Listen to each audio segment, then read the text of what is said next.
Ladies and gentlemen, welcome back to another episode of El Local Podcast 831. I am your host, Eddie Gonzalez, and today we got Adrian Lawrence joining us today. What's up, man? Hey, what's going on, brother? How you doing? How you doing? So, It's classic Friday shit. You know? yeah, dude, tell me about it. It's been a long week, long week. You, sir, you're a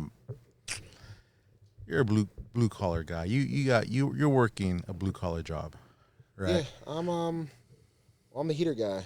Right now it's AC.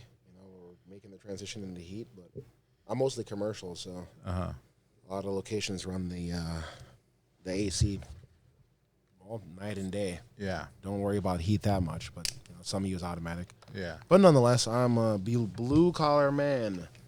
More of a technician and engineering standpoint, where I don't have the degree, but I have to tell those guys how to do their job every day. So. Yeah. No, and it's cool because your job always kind of keeps you busy, right? There's always something to do. Yeah, so being mechanically inclined actually is it's sort of a gift but a curse. Because if you ever seen the show MacGyver. Some people always think that, MacGyver can make anything happen, but really, at times I have to make some shit happen that I couldn't even think that is possible. Yeah. Especially just being one guy. Of course I recruit help when possible, but I just follow the golden rule of treating it like it's yours, really. Yeah. So putting some effort in there and don't want to leave anybody hanging. That's just the thing, For sure. And that's part of the business, right? You do that good job and people call you back for. There's plenty of shitty ass workers out there, bro. Like it's insane. Yeah. Like, and I not saying that I'm so high and mighty all the time, but I kind of laugh when I go behind some guys that didn't even do. I don't know, just follow the checklist. Yeah. So like a little bit of common sense. Is there power? Or is there a call? If you need some batteries, then check. If it's not lighting up, then maybe there's batteries. But it could be anything. But it's just kind of like common sense. Doesn't have to be like mechanical. It's just like. Yeah. No, for sure. You mentioned that like it's a blessing, it's a curse to be mechanically and so kind of give me an example. So of like, a breakdown would be kind of like, I'm called about the wildest shit. Seriously. Even though I'm the heat and AC or kitchen exhaust or, refrigerator, just being able to see gears spinning or knowing that there's like an accumulation of parts that make a unit or an appliance, a subject. It's not exactly one piece that makes it work. They all have to work together. Yeah. So I often get called behind like a dishwasher or a car, because my dad's actually an automotive mechanic, like / handyman. So I grew up being under cars, and handing them the drill, handing them sockets. As I was a little kid and didn't really know that that's kind of what got me comfortable with handling tools. Shit, the other day I was called about like a sound machine. I'm like, do I look like I'm fucking audio, and I'm an audio engineer? No, I ain't no audio engineer, but I'll at least tell you some basic shit that I know, like, is there power? Are you connected to the computer properly? Do you see some shit lighting up? Yeah. Don't be afraid to call tech support. There's a number on every piece of fucking equipment that the manufacturer made. I mean, the government makes people have a fucking number. Yeah. Whether they answer it or not is another question, but there's at least something on there for you to call. I'd say 7 out of 10 times you can actually get a hold of somebody and ask them some questions. They usually want to speak to an actual technician from a company. Yeah. But nowadays they actually want to cut out the middleman. So the factory will talk to the actual consumer. And all you have to do is tell them you're the customer and not that you're not a technician. And then they'll dumb shit down like that. Easily. So fast. Yeah. They'll start describing shit. They'll look for this wire, look for that. Do you see this part? If you have a multimeter, okay, you don't have a multimeter. Describe to me what's happening, basically. Yeah. I saw, and a lot of the times it's like, did you turn it off, turn it back on? I saw this meme. It's common sense, bro. Like, seriously. I saw this meme the other day, and it was kind of like similar, like, oh man, I'm having this problem. Or no, it was like a little like Family Guy kind of little clip, and it's like people are like, oh my gosh, we were having trouble. And the technician just goes up, unplugs it, And plugs it back in, bro. and everyone's cheering like, yeah. I'm like, that's all it takes. So sometimes. I will say, like, when I'm at commercial buildings, like this one is an example. This has a certain type of equipment, like hydronic, with a combination of air conditioning. Like there's downtown San Jose, San Francisco. Most of that is like water-based hydronic systems. Yeah. Right? So most of like residential shit is kind of this like natural gas based or refrigerant based, where it's like a heat pump or something like that. Sometimes there's like, you know, what we call smart, which just means communicating. Like your TV is smart. And all it means is that it communicates with the internet. Yeah. Or that it has a sensory system or a binary system where it communicates amongst itself to think what is happening, if there's a problem, if there's not, and it'll tell you what the problem is. Yeah. Sometimes shit has to be reset. Every once in a while, you just got to turn off the power and wait about maybe 20 seconds. If you're cool, you'll walk away for 5-10 minutes. Give it a fucking minute. Yeah. And come back. You'd be surprised how often that is the service call. Yeah. You call a technician over to our building, we want $300, something like that. I'm just about to raise the service fee for when they come over to our building. Like right now, it's just $250 because I'm non-union. Yeah. I'm trying to get into the union to make the whole company become union, right? So those guys charge like $350, $400 to show up. Oh, wow. And which is insane because a lot of the time they show up, unplug it, plug it back in. And it works. And it works. Yeah. It's amazing. I don't know if this is a few years back. There was this, it popped up on Facebook, and you know those memes also where it's just like when you lie on the job application, you end up getting the job. I swear to God, seriously, I kind of crack up. But like being in like the trades right now, the liars are like in the 99%. It's crazy. Serious? Yeah. You claim that you know how to do this and that. Let somebody give you a test just to see where your head's at. Because this meme, it was like, it was some guy. He's like, you know what? He applied for like a computer engineer or something, Fucking high right? up there, 150,000 and right? shit. And he's all like, I lied and I got the job. And it's like first day, he's just kind of standing there looking at like the wires and all that. And it's like 30 days later, like, dude, like I still don't know what I'm doing. I still don't know what I'm doing. Yeah. I still have the job. Yeah, I'm like, literally insulted. I meet motherfuckers like this every single day, and I'm like, how did you get this position? Oh, I just said that I know how to do this and that, and then I just call you to come do it. I'm like, so You gotta basically, at least hand me your paycheck then, motherfucker. Yeah. Like, you kidding me? This is bullshit. Yeah. So, I don't know. Excuse me, children, for cussing, but I'm just thinking, it's insane. So before we get more into like you getting into that trade and all that, you're from Watsonville. Or you are. I'm a Santa Cruzian. I'm born in a Dominican hospital that's on Soquel Drive in Santa Cruz, California. However, I've lived all over the county, mostly in Watsonville, California. That's what I call home base. You know, I mean, I stick to Watsonville more than Santa Cruz nowadays because it's just less trouble. Everyone says that there's problems in Watsonville, but there's more problems in Santa Cruz than there is in Watsonville. Yeah. I feel like people are safer. I'm safer in Watsonville than there is Santa Cruz. Yeah, because there was a time period where like Watsonville was pretty not safe. But whenever I tell somebody I'm from Watsonville over the hill, they tell me, "Oh shit, you're good, Sedio, bro. Like it's hood over there, huh?" I'm like, "Nah, not even." I'm like, "You can go to Pyro, it's a different story, but Santa Cruz is where all the problems is. Seriously." Yeah. And they try to cover that up like it's because it's cool. Because it's Santa Cruz and it's all the like, revenue. They want to keep the Santa Cruz name pure when it's kind of sad because for years they didn't even say Watsonville was where the county fair is at, but it is.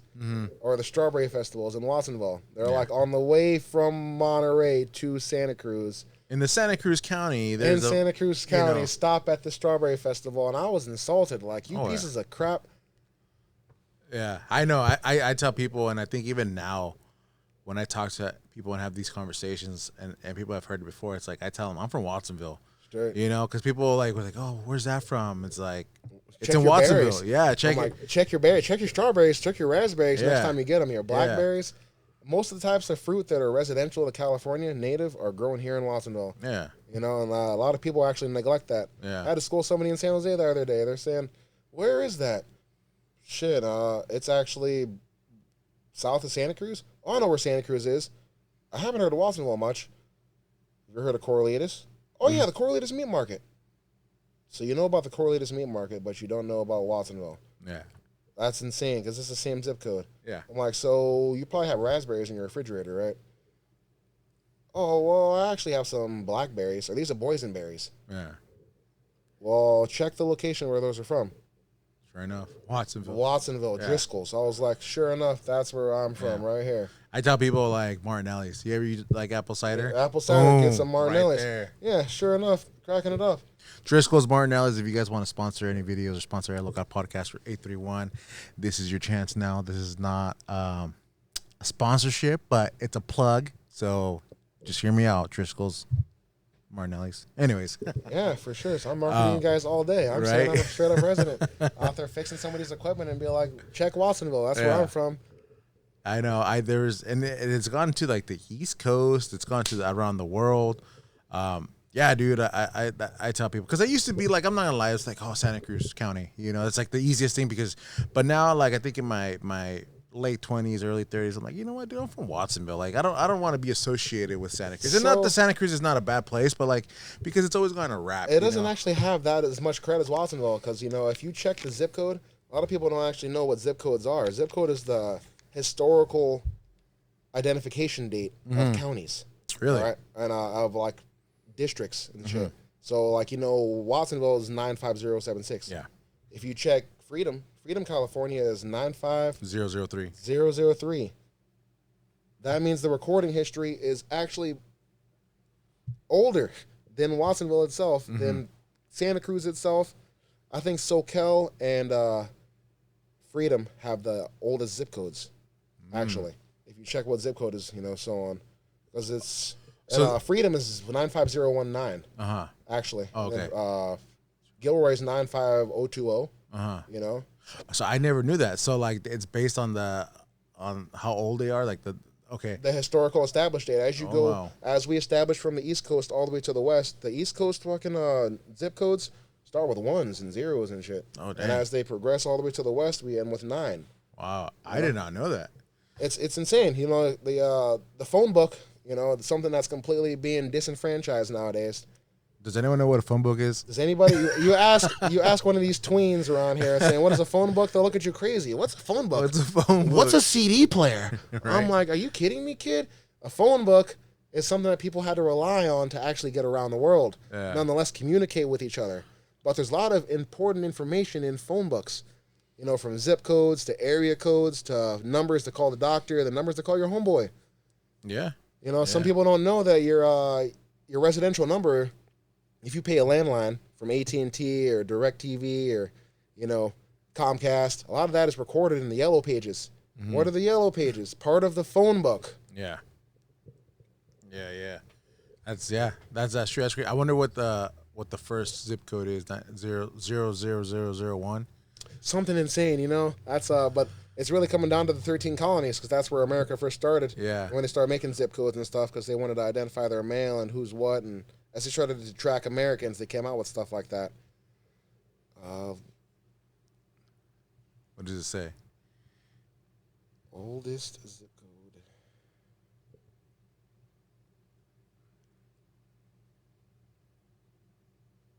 code. The oldest 5-digit zip code is 00601, assigned to Andutis. Shit, I got Adjuntas. Shit, Adjuntas? Puerto Rico? Adjuntas, Puerto Rico. Shit. Adjuntas. When the system was fully implemented in 1963, shortly after, Guam, Massachusetts received 01001, which is the lowest zip code in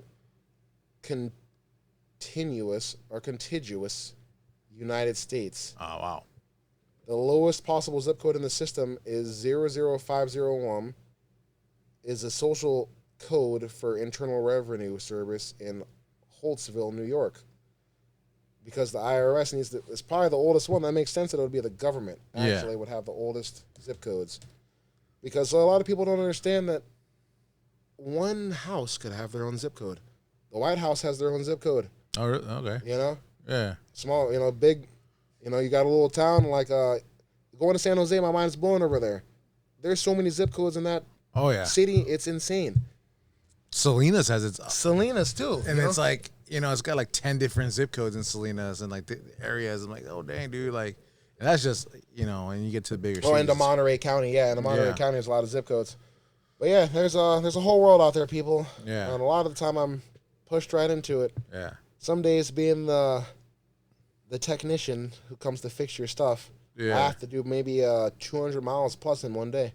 Right. Going round trip from driving to the shop or even leaving my house with my van and going north or south, what I used to do, because now I'm more north and going down to Yeah. Monterey because I miss those days. But yeah, you drive up to like Oakland or whatever from Santa Cruz. That's 85, 90 miles or whatever. Yeah. And you get up there or South San Francisco and then you mess around for hours and hours and then drive back. That's 200 and some miles after doing the whole day. Yeah. And that's just one day of work. But So how'd you get into to what people have the term is HVAC. And I Uh-huh. kind of laugh at that term a little bit. well, so why yeah, Because why? the HVAC term is kind of like very limiting, I will say. Because, you know, a lot of people say the HVAC stands for heating, ventilation, air conditioning. Mm-hmm. But it could be hydronic, velocity, air, and circulation, you know, not just air circulation, but water circulation, Yeah. you know, because a lot of people don't know that an HVAC guy is the guy who balances the water, you know, or yes, the air, but also for the exhaust you're cooking at all your food, your favorite restaurant. If it wasn't for an HVAC guy, then they wouldn't be cooking. Yeah. Now, what really got me into this trade is my mom. Okay. You know, she could tell that I had like a gift from my dad, basically being mechanically inclined, which I kind of think of as a curse more, but it is nice because it is gifted because I can see things. When I look at something, I can see the parts. I can disassemble it in my mind and see what's going on in the diagram. Not everybody has that gift.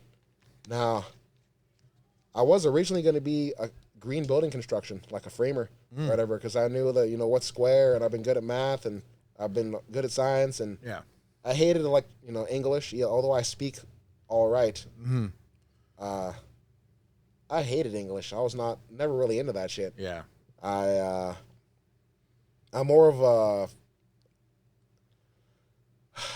what are those things called? They're, it's the book that shows actual, like, examples of the, Of like the work and all yeah, that. of the Okay, work. okay, yeah. It's like, They don't have those too often too much. No, It's like, dude. okay, so it's like encyclopedias, I guess, Yeah. would be like a term. Yeah. I've always learned better from encyclopedia than an actual book, textbook that is all words. You know, and I can read just fine.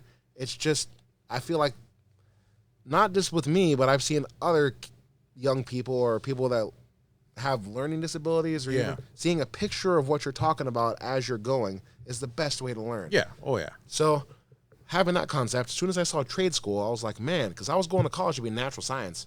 You know, I wanted to be a scientist when I was younger. Okay. I didn't know that I should have been a mechanical engineer, you know, or an air conditioning engineer. You know, now that I know my actual trade, I, you know, think about going back every day. And something I'll probably be stepping into later in the future. But right now, I'd say I like it. Yeah. Originally, natural science is what got me going to college. And all of a sudden, they told me that I wasn't going to school in administration, which I kind of laughed. Like, the teachers know who I am. I'm the only guy that answers questions. Yeah. I show up every day. I'm never sick, you know. Or to sit in the back if I have, like, a cough or whatever. And as soon as they told me that, I was like, well, forget you guys. I'm going to go to trade school. Go learn a trade. Go be an electrician. Go be in, you know, green building construction. Go be a welder. Be air conditioning. When I first went over, Center for Employment Training, San Jose. That's their headquarters on Vine Street. I think the address is 701 Vine Street, San Jose. That's the headquarters for CET, is what abbreviation. When my mom first took me over there, I thought it was kind of interesting. We went and got a tour of the whole school, saw the cooking trade. That was the original class that I wanted to be. Oh, you should go be a cook, Adrian. I like cooking. I don't want to be anybody to take that love from me, especially after working at Hometown Buffet and seeing the food waste. And then seeing the difference that people would always tell me, how is it that when you're cooking, the food tastes better? I just kind of took that as a compliment, but kind of an insult. I'm like, what are you guys doing when I'm not here? I just follow the recipe and I make it as if I'm going to eat it because I follow the golden rule, treat it like it's yours. Yeah. I don't want to serve anybody some shit. I don't want to provide you with some bullshit. But that's just me because I have respect. I was amazed how many times I was told that. Now, after telling those guys I was going to go to trade school, they didn't really believe me. And ended up, you know, of course, telling them, showing up to trade school about 3 weeks later. I originally went to the green building construction class after I saw the cooking class. And was like, oh, man, this is the class that I guess I'm going to get into. And looking around, those guys are in there just screwing together walls. You know how they do a job sites basically where they lay the 2x4s down, make your grid, 14, 16, 18, depending upon the engineer. Standards 14 usually, or 16 at commercial. Building the wall and slanting them up and building little frames and shit. And I thought that was, okay, cool. But what else are you guys doing around here? Where's the power? Where's the rest of it? They had some solar panels and shit. And, we have a guy come teach us solar here and that. And I'm like, okay, but I'm sure you guys learn the same thing in electrician class. So I go to the electrician class. They're in there running wire and wiring up solar panels and running there with their multimeter, testing little circuits and stuff like that. And I thought that was pretty interesting. And then I go check out the air conditioning class, what they call HVAC class, but secretly it's air conditioning because, anybody who understands the concept, it's not exactly air conditioning. It's the displacement of energy. You're taking energy from one place and you're moving it to another place. The heater is same deal. It's heating up energy. You're moving some energy from here to there. Yeah. Conditioning air. That's why air conditioning has a wide variety of what could be happening. That's why I refer to HVAC as just clearly air conditioning. Okay. So after seeing that class, they're in there testing circuits, using their multimeter, running wire. They're building frame. They're doing everything that all the classes are doing in one. And during lunchtime, they go in the back and barbecue some hot dogs or some hamburgers or something. So there's cooking class right there, too. So I'm like, I'd be stupid not to come to this class. 2 for 1. I'm like, this is like literally 3 in one class, 4 in one class. Yeah. Also 5 in one. Life skills. Don't be a bastard out there. You'd be surprised how much a teacher was teaching us about how to try to be a man and to not be out there being unreliable and, liar or just a bad example, really, is what it comes down to. And I think about Caesar every day. Seriously, Who was your instructor? That was our original instructor because actually at the time I was going there, we had 3 different instructors. That's because there was some sort of management issue happening over there for whatever reason. And anybody who knew that there was some dysfunctionalities happening at different periods of the day, and certain smells could be smelled if you could identify them. Then you know what's up. Yeah. Of course, old grass has the pine smell, but when you're smoking weird stuff, it has a kind of a plasticky little. I don't know. Yeah. But long story short, I think about him every day. It was the main reason I actually stuck with this trade of learning. Wow, you could be this full of knowledge and understand how to do all this different stuff and still be calling yourself air conditioning or HVAC. And you'd be surprised how often I had to build a wall or build up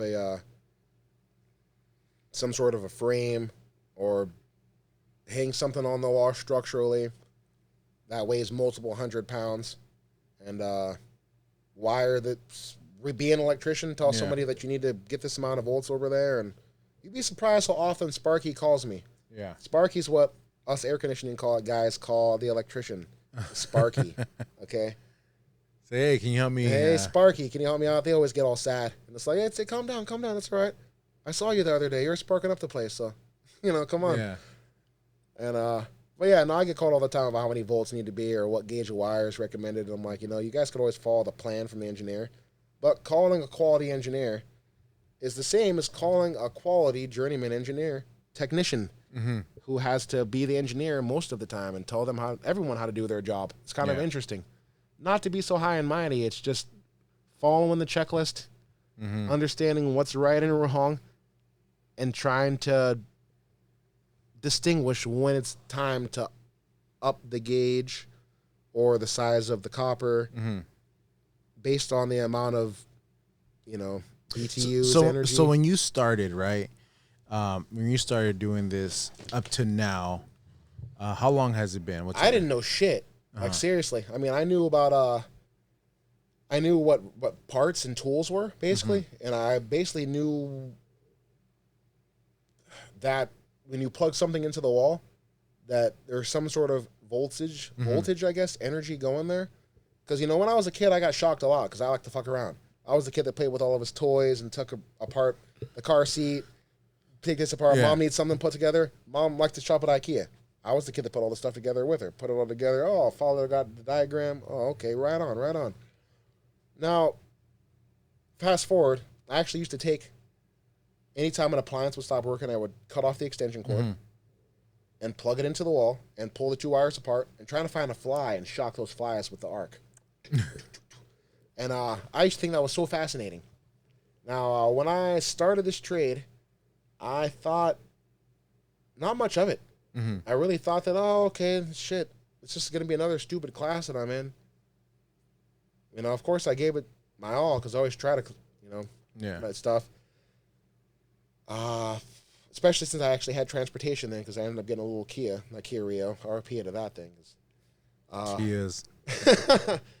You know, I didn't really think the significance of it much. I just thought, okay, it'll be something that I'm going to do now. Because you were so like, oh, you know, like you said, like I wanted to be a scientist. I thought I was going to be under a microscope forever. After coming fresh out of zoology at college, thinking that catching bugs, I actually was on a botany exhibit, basically, where I had to go catch 50 different types of bugs that are native to California, which I told the teacher, like, you murderer, why would you want to go kill all these bugs? You know how many kids are in class? There's 30 of us.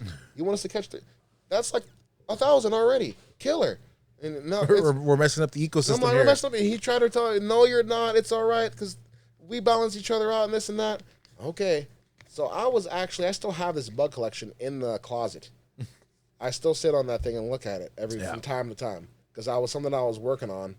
And I was trying hard. I thought that class was so sick. I didn't really think much of it. Now thinking back to it, I really wish that I would have became a scientist or knew to switch my major to be an engineer. But after knowing engineers, those guys are kind of like, you know, not to speak bad, but I'm like, it's almost like you're a balloon floating out in space. Yeah. I'm like, you guys, you're so significant but irrelevant at the same time. My best friend's an engineer, so, you know, when he hears this, he's going to laugh. But I don't know. It's just common sense a lot of the time. Yeah. And like you said, like you got to just follow the rules. You follow the instructions. Follow basic knowledge of stuff, but also of like common sense. It's like, is this skinny little wire going to be able to provide enough power? Probably not. Yesterday, the service call I was on was about an exhaust fan that wasn't working. It ended up being a power issue. The breaker was tripped.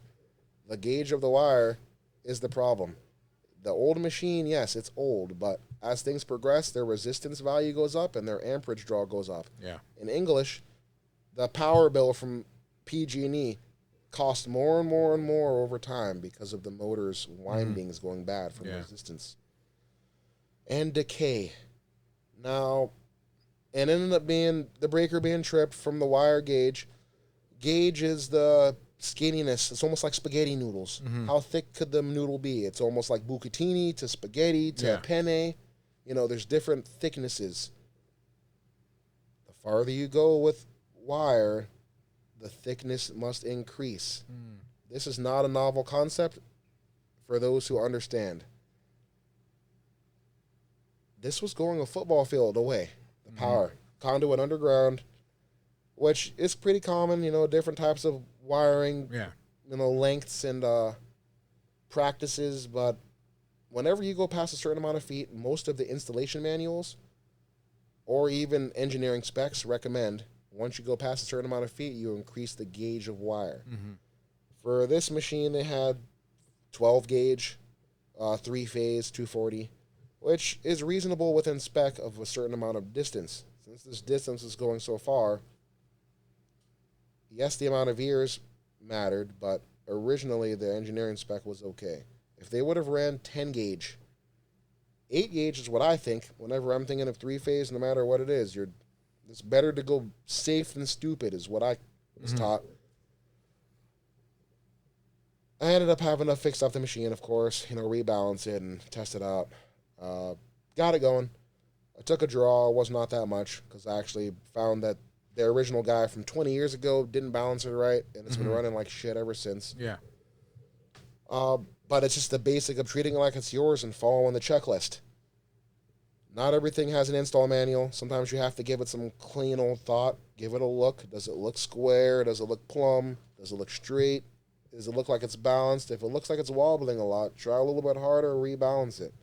Just following that mindset, or I guess quality that I try to keep of treat it like it's yours wherever you go, building, house, to the shitter. Yeah, I like the way you put that. Treat something or do something like you're doing it for yourself, and you kind of touch back to like the whole, working at Hometown Buffet, and when you cooked, you'd cook it like you were about to, like you were gonna, like I was about to eat it for sure. I would cook it. That's how every chef should be making shit. Yeah. If you're about to eat it. Well, I think just in general, right? Or like your mechanic ever at like when they're changing your oil. If they're changing your oil as if they're changing it for their own car, you know. Which I see a lot of like technicians of different kinds cut corners all the time. Yeah. I'm like insulted. And it's one thing to cut corners when it's plausible. It's never necessary. Taking the extra step is not that hard. Or even just putting something back. You see it's broken, go find a new piece. You'd be surprised how often I have to reinvent the wheel, which I don't like to, but just thinking outside the box. Yeah. Because I look back like, like say, I know it's because also kind of, it's like that worth ethic that people get, right? For example, I know people don't like,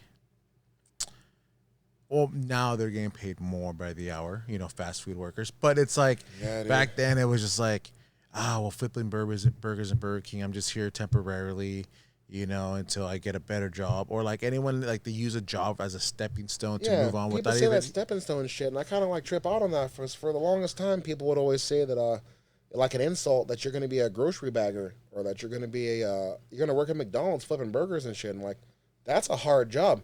You'd be surprised. Go bag some groceries for an hour and see how you like that, and do it fast. When you have 50 customers within the hour. And you got to bag up 10, 15 bags per person sometimes. And it's like back to the worth ethic because it's like they do it quick and do it sloppy, right? So it's like, dude, like if you're gonna be a bagger, bag it like you're putting your own groceries in there, right? Like you said, if you're working at Burger King and you're making a Big Mac for like the 100th time, and you're just, dude, make that Big Mac like you're gonna eat it like it's for you, So I get that because I've noticed a lot lately with younger generation growing up, and even our generation kind of like they're slacking a little bit in like they're slacking in integrity and effort. Just doing it properly. Yeah, it's inconvenient to you, but being able to do somebody that service or to know that you did a good job is that much more rewarding. Yeah. A lot of people have, religion as motive, or they have, their grandma on their back, do the right thing. It should be you that should be encouraging yourself to do the right thing, at least when you can. I know a lot of us have to make different decisions, but at the end of the day, I mean, that's the image you're putting up off about yourself. Yeah, because I remember my dad, like, or you know what, my dad in his way, he taught me that, but like I remember my coaches even teaching me like the men in my life, man, if you're whatever it is that you're gonna do, be the best at it. Like set your mind to it. Set your mind to it. Do it. If you're going back, like if you're gonna be if you're working at McDonald's, Burger King, flipping burgers, be the best burger flipper there. Man, see it through. Seriously, that's the term that a lot of us young people do not have. I turned 31 a few weeks ago or a couple months ago. I still trip out on that. I remember the other day I was like 16, 17. Oh, yeah. I'm like laughing with my boy, RIP to him. It's just take pride in what you're doing, basically. Yeah. See it through. You start something, finish it. A lot of the time I think about going back to college just for that natural science degree just to say that I finished it. Even though I ain't no scientist, now I'm an engineer, basically. I think to go get that degree and kind of laugh at a lot of the guys how much easier it would be for me since I'm already mechanically inclined and I'm already have my foot in the trade. Yeah. A lot of the guys go fresh from school, going to go think they're going to go design a big system and this and that, and are surprised how not easy it is.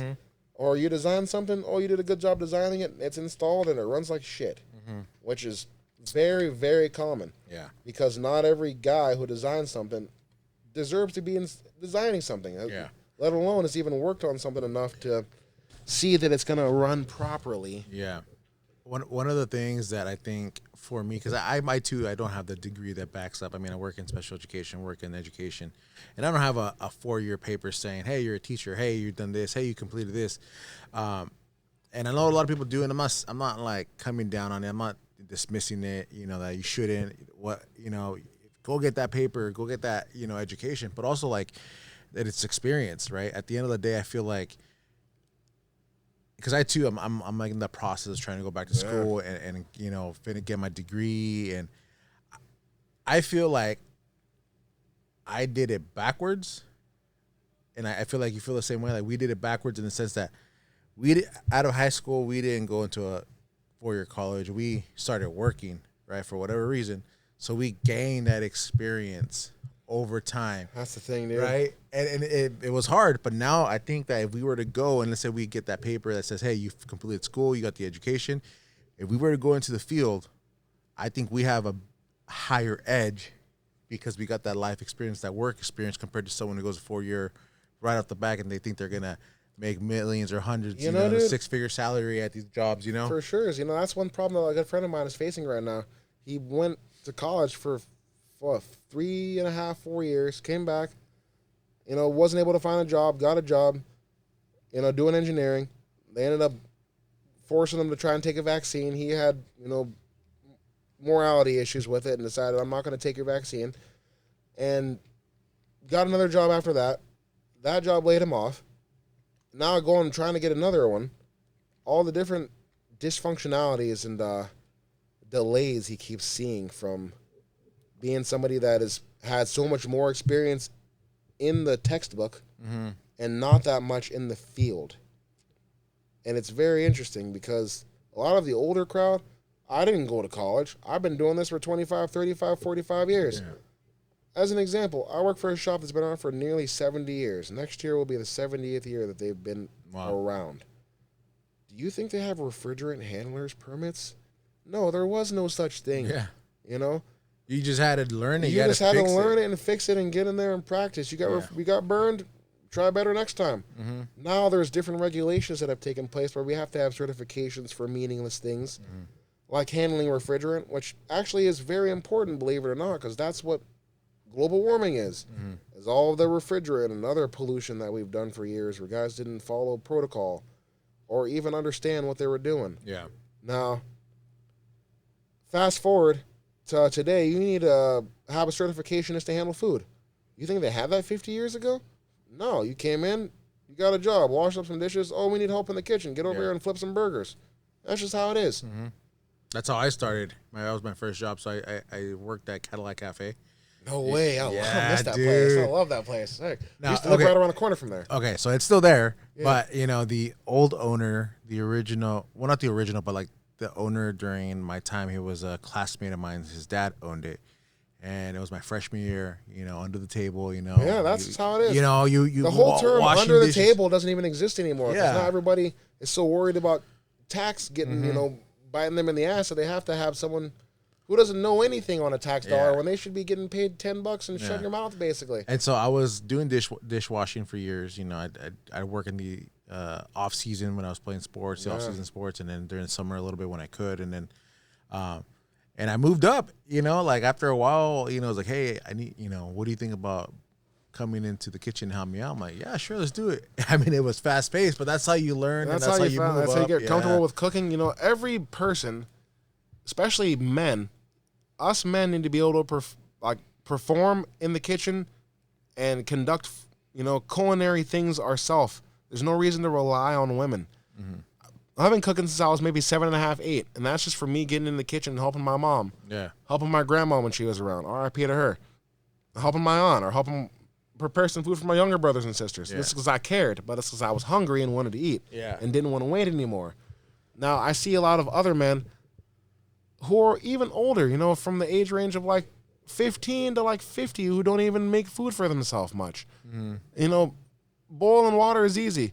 Making some eggs, simple. Some oatmeal, all right. People go, I can't cook a steak or something like that. Have you tried? I always say try it twice before you say it's not nice or impossible. If more of us had that little synonym in our mind, basically, try it twice before you say it's not nice. You'd be surprised how different the world would be. Yeah. Some people will look at some stuff. I don't like how it looks. I'm not going to try it. Did you try it? It may look weird, but it may taste delicious. Yeah. What did it say that you eat with your eyes first? Like You eat with your eyes first. That thing, I don't believe. A lot of people need to go blindfold eating, and you have a whole different concept. Yeah. Seriously. My grandma, she same thing, dude. When I was younger, she'd bring me into the kitchen. She'd whip up all those Mexican dishes that we all love and know. It's like, and she told me, you know what?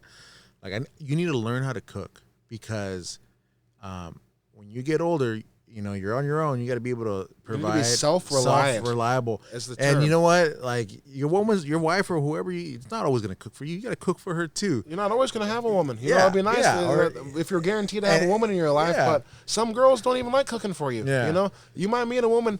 A lot of the younger crowd, I kind of laugh. A lot of the women of our generation is not into cooking very much. Mm-hmm. I'm like very disturbed by this, but what can I do about it besides just make stuff myself? Yeah. I'm comfortable cooking. Yeah. Some other guys I've seen in some shitty situations where their girlfriend don't like cooking, they don't know how to cook. That you're eating out all the time. And they're eating out all the time. Or they're like trying to make food and burning it and not preparing it right because you don't know. And that's where I'm always willing to come help a lot of my brothers and sisters practice doing stuff. Yeah. Stuff that I know, but just to better ourselves. Not that I'm so great, but I'm willing to meet you halfway. Yeah. I love food is my love language. For real. You know what I'm saying? Hey, I'm a little bit, I'm a big guy, so you can tell that I don't lack I don't lack in food, but hey, food is my love language, and I love to cook, man. I just, and I agree, like sometimes you just don't. I'm glad to eat. I love to eat, and yeah. that's the thing. I love to eat, and that's what forces me to cook. Because like a lot of people are always capping on me about doing like, oh, you're on your barbecue or smoker all the time. It's like I like barbecue. I like smoked meat, so I'm here all the time. Like whatever. Now, flashing back to Cadillac Cafe. Mm-hmm. Ironically, the company I work for did the original design and hood for the kitchen exhaust for that restaurant. Yeah, like 35, 40 years ago, apparently, when they built that place. Did the original exhaust, which is kind of interesting. I didn't know that we had like a stronghold of exhaust in California like that, even being non-union, but we do. Now, it's because we have followed the golden rule. Treat it like it's yours, like it's my restaurant, like it's my exhaust, like it's my house. You'd be surprised how far that's gotten us to be the 70th year next year, which I kind of laugh. Flashing back to cooking. That was the original profession that I was thinking about being. I wanted to be a chef. Oh, man, I want to cook this and that, and I want to eat this and that and try that. And being a hometown buffet ruined it for me, I swear. Dude, After seeing all the stuff that, like, I cooked, I didn't know. This was like, it's like 2025 now.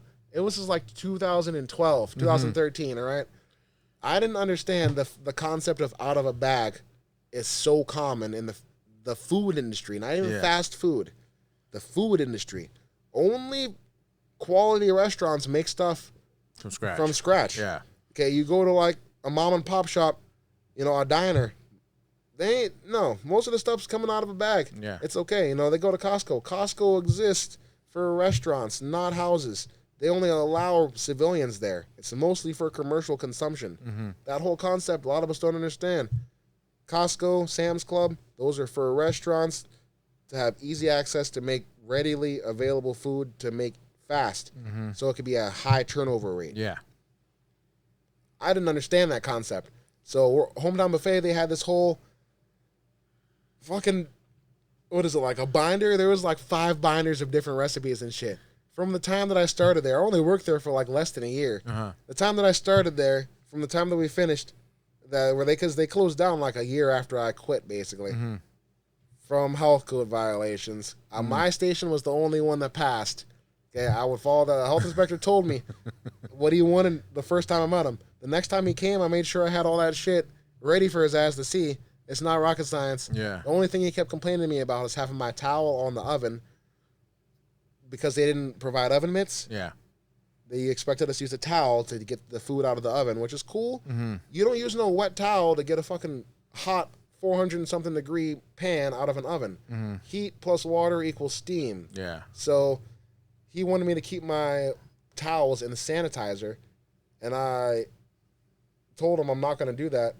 And he basically had to tell me to the side that you just need to keep it on person then. Put it on your shoulder, put it in your pocket, tuck it in your belt. And that's why you see chefs usually have the towel in their belt, in the apron, on the pocket, on the shoulder. because it cannot touch anywhere else because of sanitary issues. Once he told me that, oh, cool, right on. Out of the 9-10 months I worked there, he came 4 times. My station passed every single time. Yeah. Everyone else failed. Oh, wow. The restaurant, I was surprised, was still open from all those fails. Hold on. Which was it in Hollister or was it Gilroy. in Gilroy? It's fucking Gilas Homes for sure. From living in Watsonville, my mom moved, or Corralitos, my mom moved us to Gilroy, right after I graduated high school. So if you have ever eaten at Gilroy Hometown Buffet, they closed because of health code violations. And Salinas too, for sure. Most of them have the same practices, bro, and not everybody gave a shit like me. Okay? Now, following that thing, I did not understand the food waste or the concept of making it like it's yours. So that kind of ruined the food, me wanting to be a cook. Yeah. And then now that I'm, fast forward 11, 12 years later of me being the kitchen exhaust guy or the air conditioning guy to keep the kitchen habitable now, I didn't understand that nothing worked there. Yeah. And that's one of the reasons why they failed health inspection. Because it's all about pressure. Yeah. You've got to have your exhaust going out, but you need to have positive supply air coming in. This whole concept of air conditioning is actually very significant. Yeah. And getting into the straight, I didn't know. Now I kind of think that it's so ironic nowadays that I'm so deep into this necessity, I guess would be a term. Well, supply and demand, right? Supply and demand. It's like but a also high need. Knowing somebody that knows what they're doing, because you can call Jack the Ripper all you want. He's going to rip your ass off. Yeah. And he's not always going to do a good job. Hey, that's crazy because how many times, and I've had these conversations with people in the past, with mechanics and just people. There's some people who think, oh, you know what? I'll do a half-ass job. I'm going to cheap it. I'm going to cheaper route. Cheaper route is always an option for sure. They think that if I do good enough, but not the best, they'll keep on coming back to me for more money, right? It's like that, a good example, bro. That's funny you're saying that because being the AC guy, I have to go behind technicians all the time. I'm basically tech support now. Not the say I'm so high on the ladder, but I'm actually called behind technical problems every single day, multiple times a day.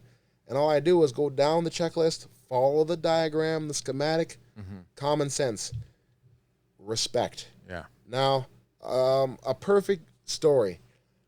Over in San Jose, I went on a service call one day to a dental floss company where they make the stuff for all the dentists, the floss and all the stuff. Ironically, they're called Floss Aid. The owner's grandpa owns the schematic for the dental floss, the little pick that we use. That was his grandpa. I'm like, that shit's insane. Wow. Seriously. Talk about rich as shit. Yeah. And this guy showed me a fucking bottle that was from Japan or Korea or something like that, worth 15 racks. It had the dragon fucking full of aged 20-year-old whiskey and this and that. 15,000. Same guy that didn't want to replace the air conditioner when I told him somebody went up there with a screw and the guy he called 2 weeks before tried to get him to replace it. He told him, oh, it was working just fine. It just sounded like something exploded. What exploded was his capacitor. The good old flux capacitor from, Back to the Future. Where is it right there? Got the little toy fluxes. That's a real concept. The flux capacitor, it's really just called a capacitor. Capacitors exist all throughout our environment. We just don't know. From your computer to your phone to the air conditioner to your car. Your electric car, capacitor. How do you think you can speed up so fast? Yeah. No, it was this capacitor that exploded. Anybody that can recognize the sound, it sounds like a lightning bolt or a big pop, almost like popcorn, but times 100. Yeah. Bah! Full of oil. Oil exploded all over his thing. I go up behind the other guy. Oh, well, this is the sound that you heard, your capacitor. Me, I treat it like it's mine. I have, my service form, but I also have my own checklist that I think about. This is an old unit, or I'm here on a call. Let me just check everything out. Make sure the heater works, check out the refrigerant level. Boom. No refrigerant. Your capacitor exploded from the unit trying to run with no refrigerant. There's no sensors like there are today. Today we have everything computerized, full of sensor here, monitor this and that. They didn't have that shit. 20 years ago, they didn't really have that shit. This unit was from 1983 or whatever. It was just turn on and run. So even if the shit was empty on refrigerant, it was still turn on and run. Yeah. Something trying to run without lubricant is almost like your car running without oil. it's going to overheat and malfunction. Same thing with a compressor. A compressor is a type of an engine. There's different kinds, but the concept is the same as compression.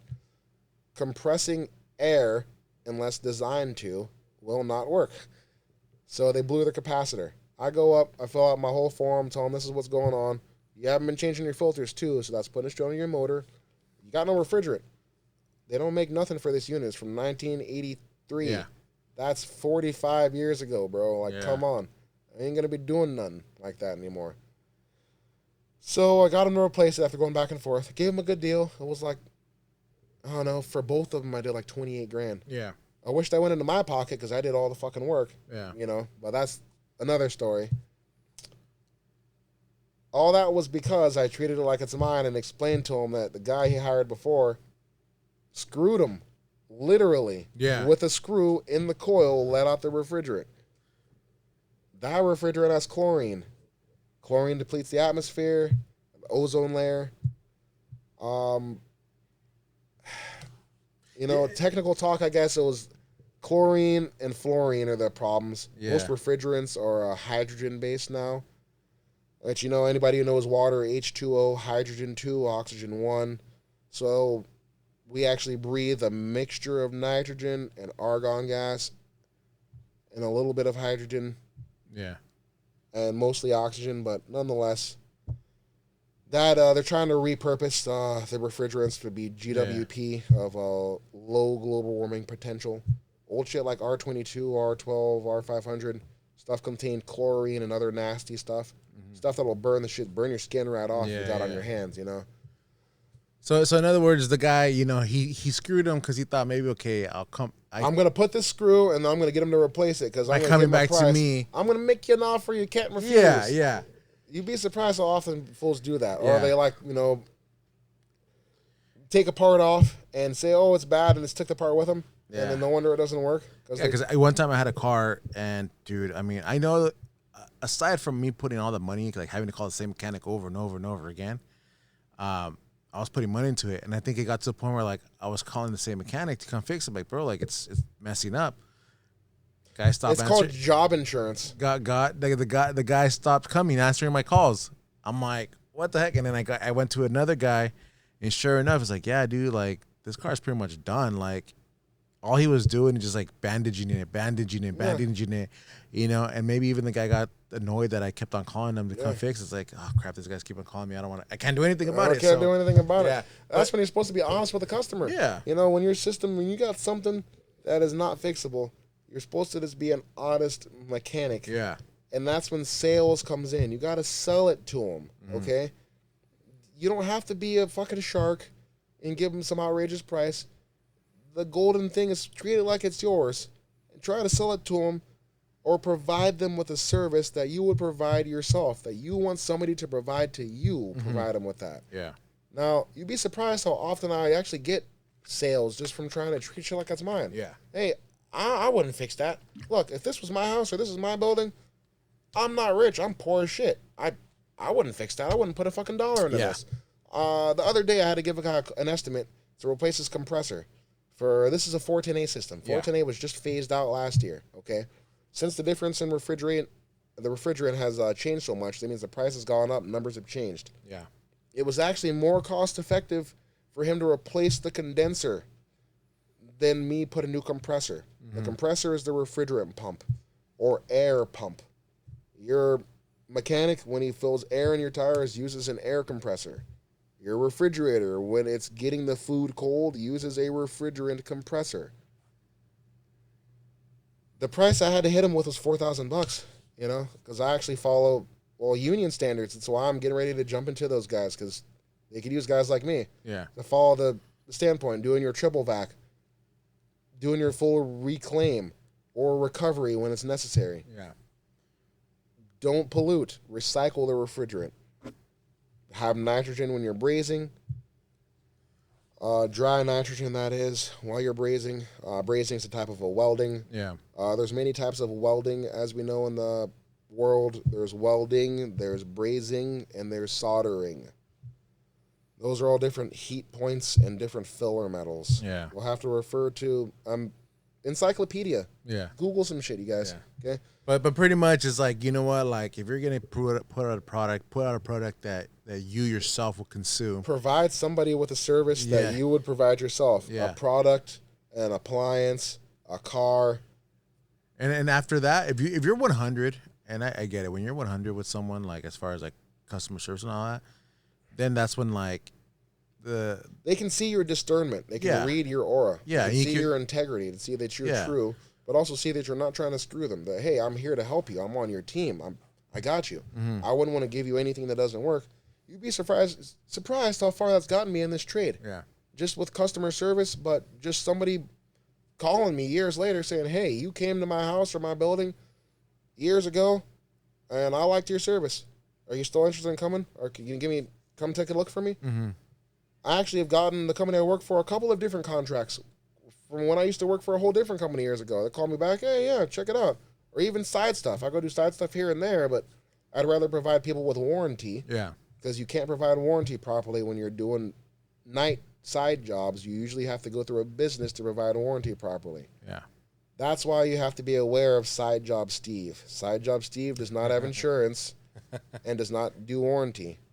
His warranty is called the tail light guarantee. As soon as you see those tail lights, your guarantee is gone. Okay? Mm-hmm. Now,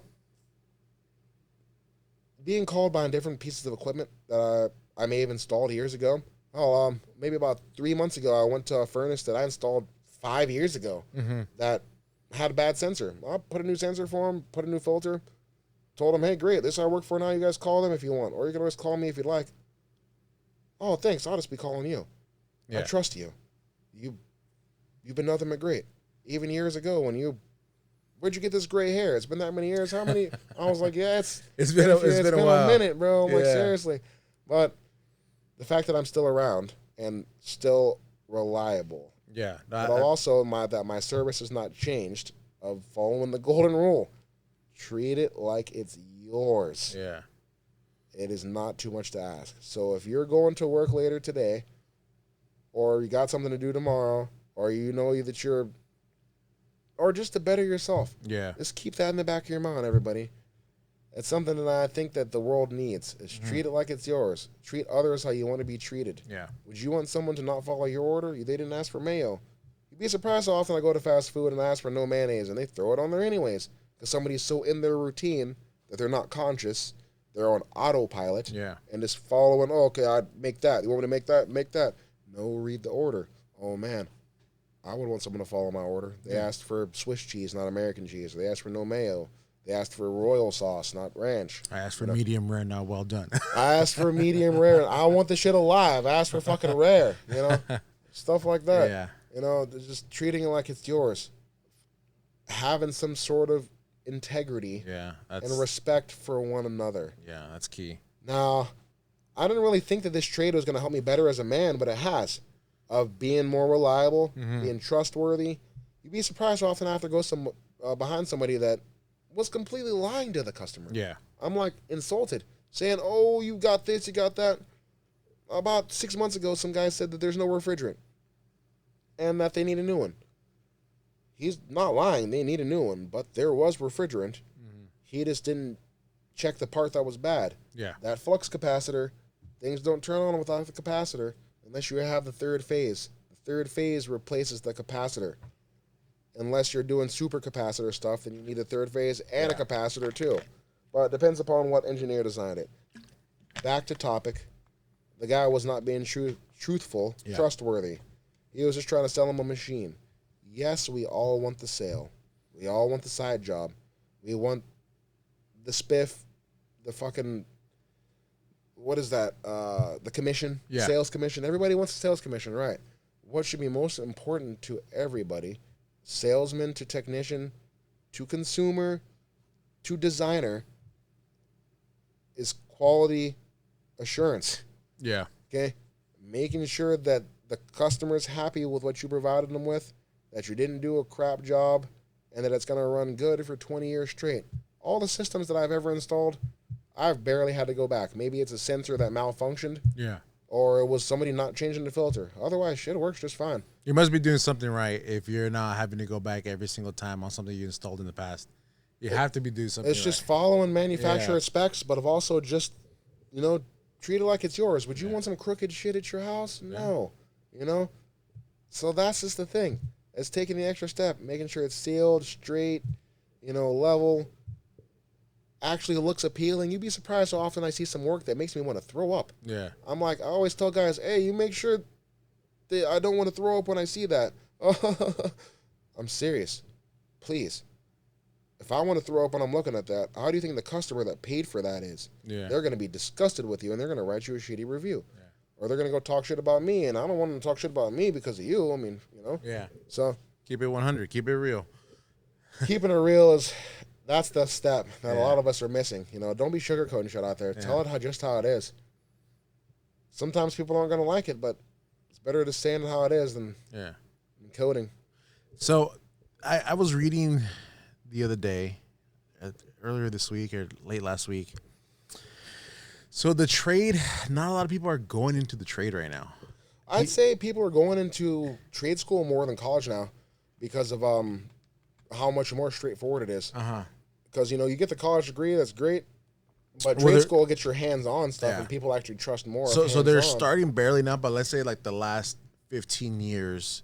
Yeah, you're right. It was trade school stuff is going down. Yeah, because I was reading in the article talking about how like because a lot of like younger millennials, the generation under us, like they don't want to do hands-on stuff, right?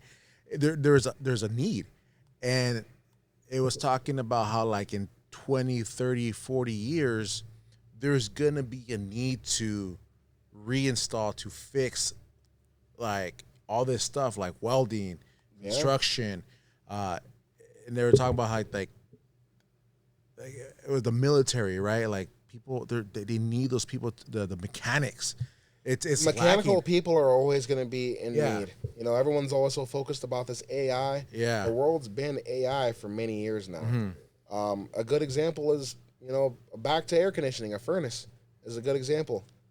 The furnace at your house, unless you got some old piece of shit dinosaur from the 60s, most of the units from like the late 80s, early 90s have control boards that have integrated monitoring systems with sensors that monitor the problem and tell you. When a guy like me shows up, it'll literally tell me the problem. Yeah. It's been like 40 years that they've had that.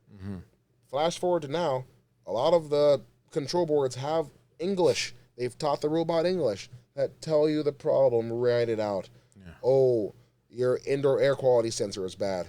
Oh, your compressor is shorted. Oh, because skills are so limited nowadays that the computers are here to help us so much that we rely on them so much.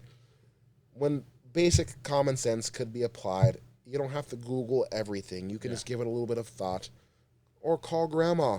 Call an elder who's been on the earth for 50, 60, 70, 80 years, who's learned a thing or two, rather than asking the internet so much. That's how they have so much money. The more we ask them, the more money they're given for nothing. And so I was saying that, like, the money right now moving forward is going to be in trades. Yeah, so that's basically where the trade school thing is. Because I was saying trade school is at an all-time high, I'd say, right now. Because it's been clear that a lot of the, Sparky, electrician, that's never going anywhere, ever. They need electricians to wire the spaceship for that Space Force when we're fighting aliens. What do you think that's for? Yeah. Us to go fight aliens. They need electricians. Yeah. They need HVAC guys. People who are going to keep that spaceship hot and cold, keep your climate habitable, stuff like that. It's kind of interesting because, the world's going so far to AI. Oh, we want to AI this. We want to make this all automated and that. There's always going to be somebody behind the scene to calibrate it. Yeah. Auto calibration is not really real. Someone has to write the code. Someone's got to write the algorithm. Yeah. Someone's got to write the program. Someone's got to go in and push reset every so often. Somebody's got to go in and change a part every so often. Even though we have robots that can go in and change the part for us, that robot itself, that is the mechanical robot, somebody still has to keep that robot working to fix the other robot. So behind the thing, there's always going to be somebody that's behind the robot, that's behind the robot, that's behind the robot, no matter what. Skynet coming out. Basically, that whole Skynet thing, it's true. Because we're actually really close. Because right now we're getting dangerously close to having the AI turn on us. You know, and that's why we need to be conscious on make sure that we have the upper hand and that people know how it works. Yeah. And that people are comfortable with getting in there and handling tools, using your circuits, your multimeter, knowing basic circuitry. That's why the other countries are so much more advanced than us. You know, we keep saying America's the greatest, but I feel like we're falling behind because, America. Why is it that all the guys from India that I meet are engineers? They're all so fucking smart. Oh, well, I learned this in 6th, 7th grade how to do this kind of stuff. Why is that? So this might be a hot take with people, you know. So social media here in the United States. So TikTok, a couple years ago was a big old trend, right? It blew up. And then, I mean, we got like 5-year-olds on TikTok scrolling and all that. It's insane. It's crazy. So TikTok is a Chinese-based app, right? There's quite a few apps that are here in America. A lot of not apps, American right? based that have a stronghold on us that can do whatever the fuck they want. And now Mr. Trump is starting to regulate them. Yeah. And that's one of the things that I agree with that he's doing. Nonetheless, go ahead. So I was going to say, so when it first came out, because it's a Chinese based, right? So the algorithm in the United States is different from the algorithm in China. Uh-huh. So they said that the Chinese government regulates the algorithm on what the kids watch on the app, and they feed in educational, informational things. So they what the kids in Chinese are watching on Instagram is on TikTok is more learning stuff like, oh, you know, numbers, oh, you know, engineering stuff, like stuff that, you know, you, at a young age, you're watching it. And like you said, you get sucked into it. Over here, what it's are the we? exact opposite. What we are have we kids getting? watching trash. Trash. You know, it's insane. Yeah. And so we got kids out here watching like, you know, Bluey. Everybody loves Bluey. I was watching that show with my son the other day, and I was surprised. Everyone's like, my best friend's son loves Bluey. I don't understand why we have to have a British dog. That doesn't make any sense. But nonetheless, that dog, it's not even that educational. I'm from the Blues Clues era, you know, where you had Steve on there or his other cousin, whatever his name, or Ryan or whatever, where they had numbers and letters and you learning stuff. I feel like we're limiting kids so much with our learning and more like giving them some liminal messages of like day nonsense. and night. We're and whether people want to believe it or not, you look at what it's on our TikToks that we're watching, and people are like, oh, it's 15 seconds of entertainment. But you get sucked into that, and little kids are watching trash, like you said. Like, I mean, let's face it. There's like, I mean, I can't get into it. There's so much stuff, you know. But things that are just, there's no reason. Like, it's just dead information. Yeah, you know. But in other country, hey, we're gonna monitor what our kids are observing, and we're gonna give them construction stuff, engineering, computer science, like stuff that like, and dude, you got kids in kindergarten in China doing PE already. Yeah. And I again, it's a hot take. People might not like it because again, but it's more of like what your parent knows around here. You know, that's the problem of like a lot of the kids who have like parents that are engineers and architects and artists and you know, handy guys and mechanics. Have the upper hand because their parents already know how to do math and science and other, you know, useful tools. Parents that, you know, not to diss anybody, but I mean, you're like one of the guys who's in the back of Safeway as an example. Unless you're one of the people that are ordering shit or keeping inventory where you're comfortable with numbers, those kids who don't have the advantage of having someone who knows the structure already are that much more disadvantaged. You know, where they, I remember when I was a kid, and I would come in and ask my mom about different math homework questions. Since she had to do math for her management job over like at rehabilitation centers for teenagers, basically, here in Watsonville and Santa Cruz area, was comfortable with math and knew different formulas and stuff. But I remember certain kids didn't have that, and we would get them all wrong, you know? Yeah.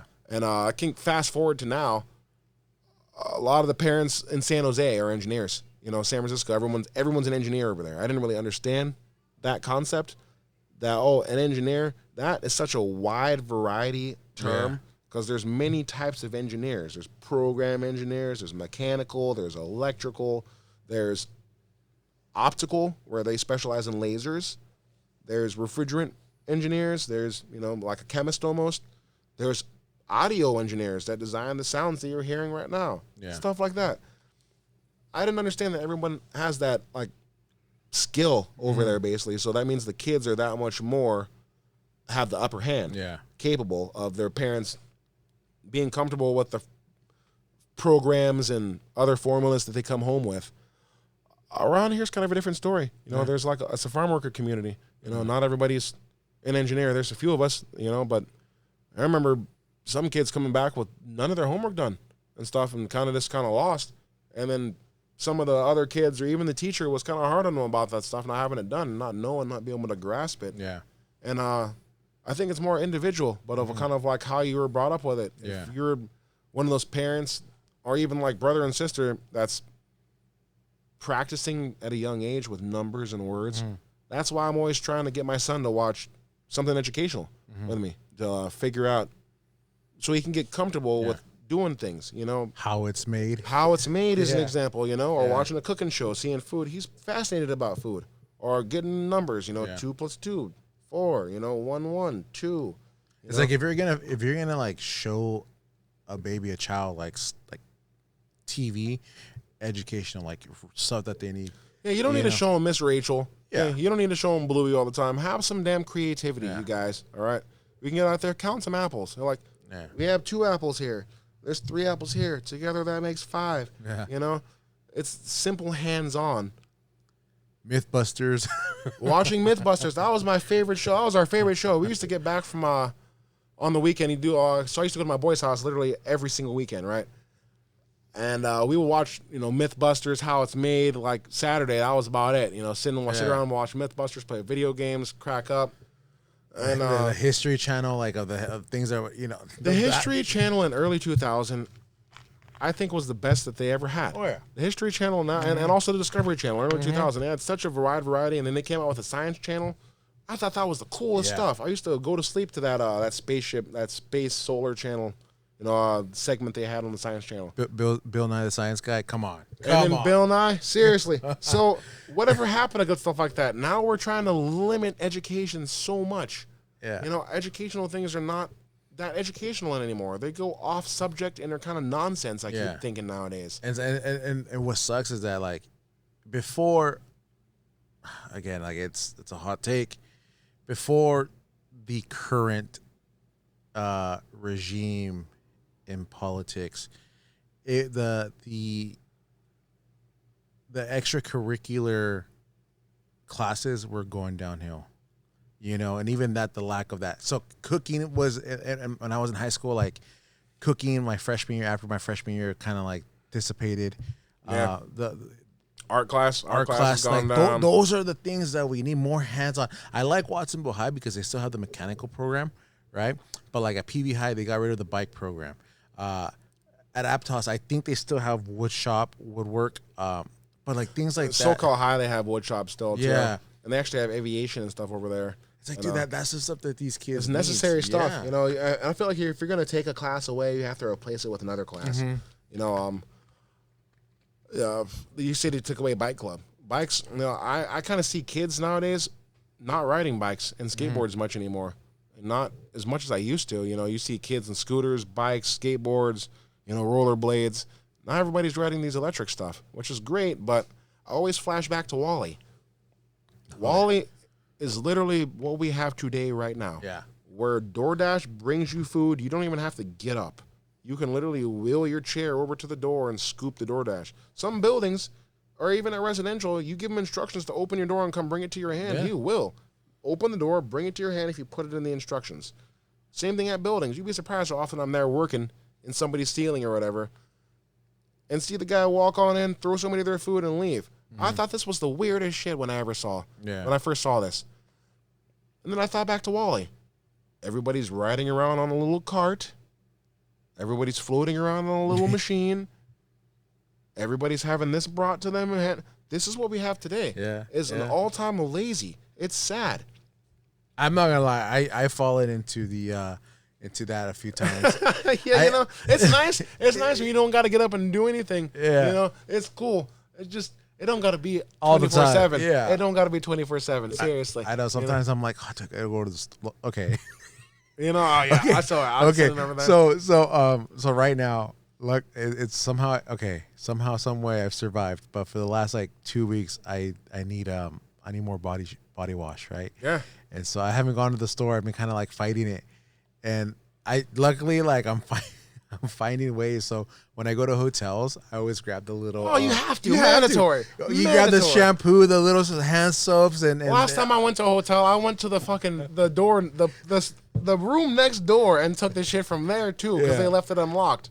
I gotta get my money. I gotta get my money's worth. Yeah. Okay, that's the way I kept saying it. Like seriously. Yeah. And so like I've had it accumulated over the last time I went out on a trip and during the summer. So luckily I'm still finding some here and there. I'm like, all right, so I'm good. Sure. I don't need to go to the store. But then I'm like, and I've gone this, you're on Amazon. It's like, do I order this? I could just go to Staples. It'd be like that sometimes, especially when you're pressed for time or you're just burnt. Like, so I feel like, 'cause I be straight tired a lot of the time, but it's that cheapness. I just be growing up poor. I'm just like, I'd rather just go get it because I don't want to. I don't want to pay anybody no $3 to drop it off to them. Like, I can keep my $3. What is it? DoorDash is like they pay. It's like $7 or some crap like that. More than that, dude. Like you pay for like a $20 thing and you end up paying like $40-something. So it's insane that you know. That was one of the companies that actually, like, literally took off like a flower during COVID. Yeah. That actually got rich from COVID. That's what makes a lot of people think that COVID was a scam, was rigged, which I kind of laugh, but it somewhat was because, a lot of companies that were non-existent all of a sudden, poof, show up, start making a killing. Yeah. And that's where I think it was kind of suspicious that probably was planned, but I ain't going to get into that. But DoorDash is one of those companies that all of a sudden poofed and took right off from us being so lazy. It is insane, okay? Now, not that I'm that much of a go-getter, this and that. I get lazy and shit too. Fuck, I be working like 12, 15-hour days and stuff, always at work. Sometimes you need that. Sometimes you just need somebody to drop some shit off to your front door and do it. Sometimes. And I put emphasis on that. Okay? It is not an everyday necessity. Yeah. I don't even think it's a twice-a-week necessity, okay? But maybe once a month. Maybe once a month. Maybe once a week. Depends on who you are. If you're busy at an office space and doing work and you ain't got time, this and that, I understand because I'm full of service calls and my help doesn't come to work a lot of the time. So I know how it is when you don't got help and you got shit to do. Yeah. So a lot of the time, I just skip lunch rather than trying to chase down food or get someone to meet me here to drop it off. Screw all that. I don't, what's the point? But that's just me personally. Well, that's because I don't want to support that delivery guy. I'm like, you just come on, okay? So, in other words, guys, get off your tush. Get off your tush and get in there. Get out there, start working, start, don't be taken control by AI. And, I remember when all that started happening and people were like referencing Wall-E, like, Wall-E, I was like, oh, dude. It's sad, but it's so true. Like right now, we are literally in Wall-E and we're getting into the Terminator, and it's all these movies that came out in the late 70s or the early 70s to like the 80s, 90s are hitting home right now. And a lot of us, I don't think, are seeing that. The Terminator, Skynet. We've got, Musk taking over. He's Skynet basically, is Musk, okay? Have you seen They Live? I have not. What is that? So They Live.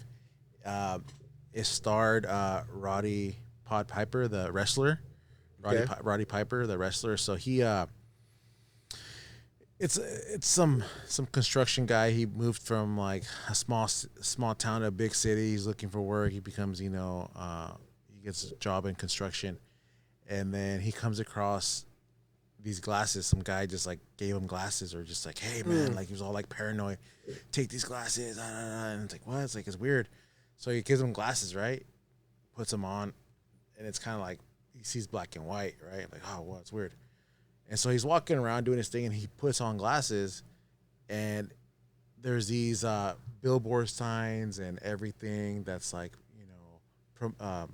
billboards and promotions and all that for like perfume, food, all that stuff. And it says, he puts on the glasses, says, obey, buy, and then he freaks out, and then he puts glasses on, and he sees someone, and it's like an alien, and he freaks out. He takes the glasses off, and they look like a regular person. Yep. And so, like, well, what does that have to do with what we're talking about? Well, like, dude, like, again, like, right now, aliens walk among us. Well, like, a lot of people don't want to accept that. Well, shit, it's like consume. Like, you got like brand name stuff, and it's like, dude, people, they put it out there for you, and they're saying consume, take it, consume, buy.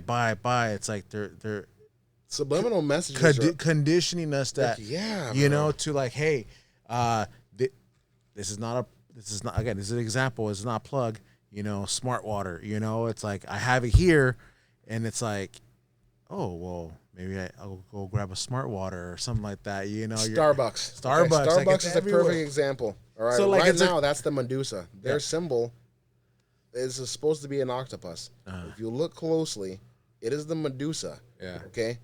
That's giving us under a spell. We're frozen. We need coffee. Yeah. Coffee unfreezes us. That whole thing, it's subliminal messages conditioning us to think that we need something.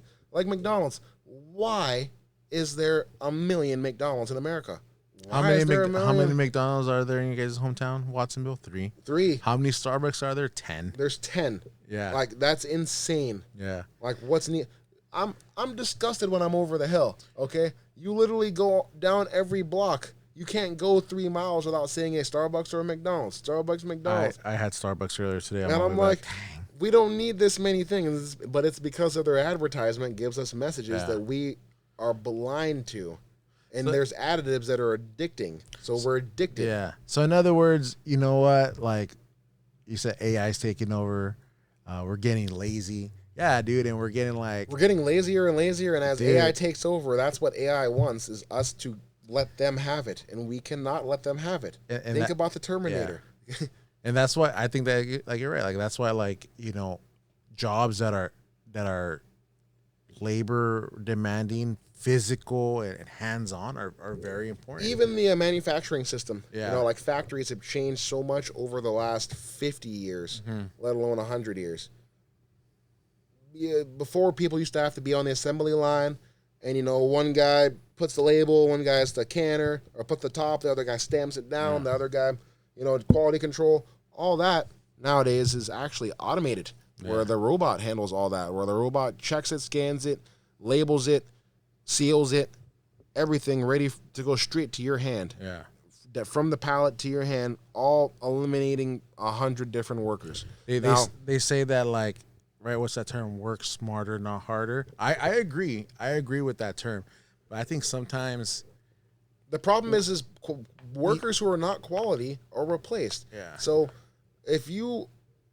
I'll say it like this. If you are the guy who's paying 30 guys basically, $75,000 a month to work, when you can buy a robot that's going to cost you $85,000 once to replace all 30 of those guys,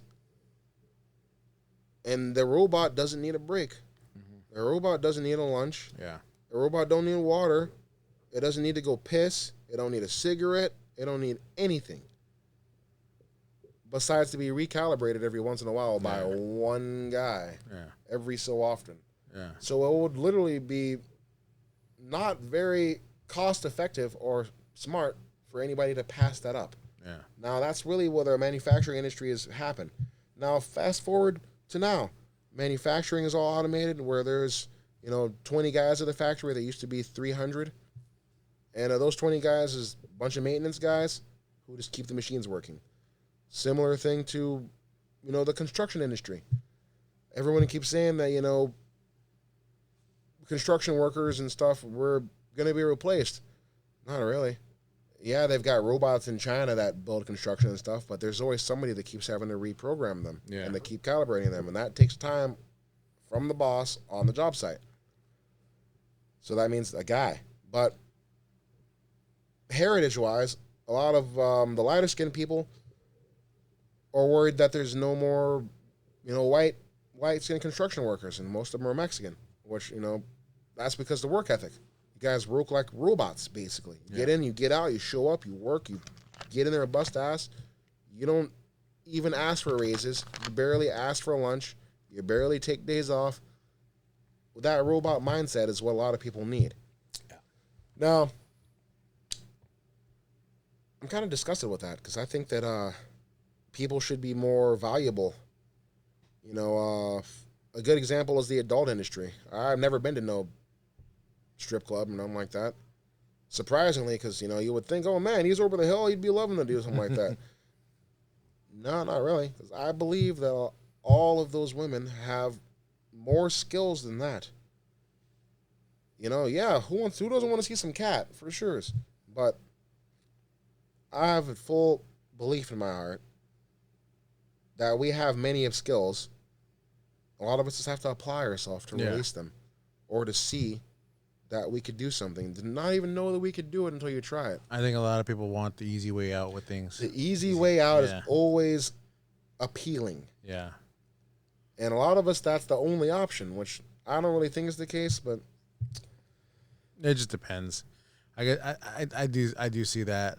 There's been some times where like, dude, this is easier, but it's like, and I do it, and I'm not gonna. I've taken the easy way out multiple sometimes times. it's necessary. It's necessary, but like, you're right. Like, I don't. The extra step's not gonna kill you. Yeah. It's not comfortable a lot of the time, but it usually makes the difference. Yeah. And that's really taking the extra step is one thing that is hold on to. Yeah. Take the extra step, treat it like it's yours, go in. Don't be afraid to try, basically. Yeah. So when you're not out there, you know, because you're going over the hill, you're working in the area. I'm all over the Bay Area. You're everywhere. Insane, to be honest. So you see everything. So like, and you get home late, right? You get home late like almost every day. A lot of the time I'm gone at like 5:30, or earlier than that. Sometimes I need to be on the job at 5:30, and then usually you'd be done, you know, 1, 2 o'clock. But depends upon who you are and how busy you are and how many things you got to do. Yeah. So how do you, like, when you reset, how do you come back to a base normal where you're just like, all right, the day's over? It's hard, bro. Seriously. A lot of the time I'm so wound up by, like, especially like today, Friday, I having a battle through every single day. And ironically, you would think that it would get progressively, like, easier. Yeah. It gets progressively worse. Depending upon what equipment I'm having to work on or what's saved up or who's making my schedule or just from probability nowadays that I'm always called on Friday with a problem. Oh, it's an emergency. Or, you know, you go try to install a part and the part's bad, of course, from the factory. Yeah. Because, you know, COVID really ruined quality control.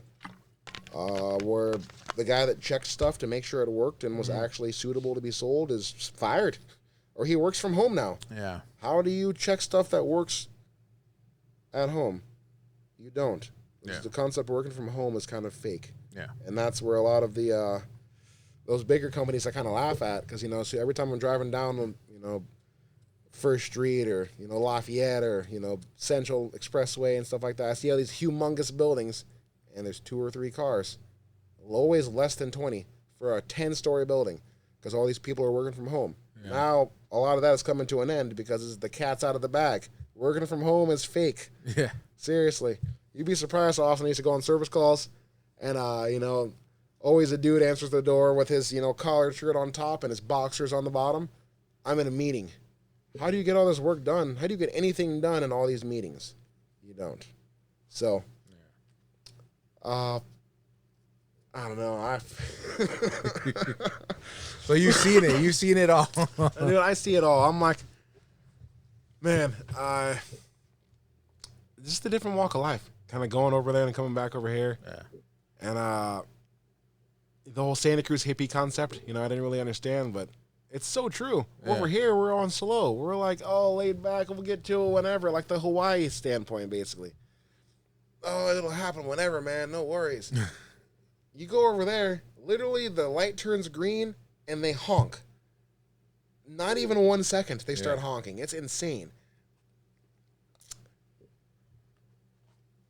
So when you come back to town, like, you're just kind of like, all right, slower pace. So coming back to town, I try to get I try to ease back into it, but really winding down is impossible.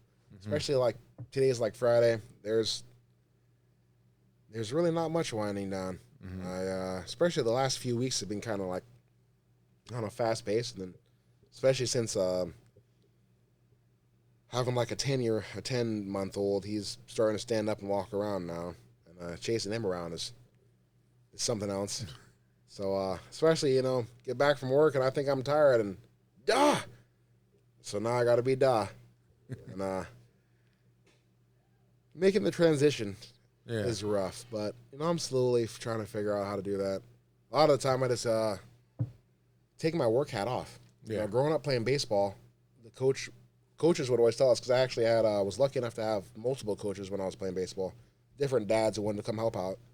Something that I want to do for other young men now is go be a coach, baseball, but also life. I'll know that I'm can help answer some questions for you guys, and I got your back, so on.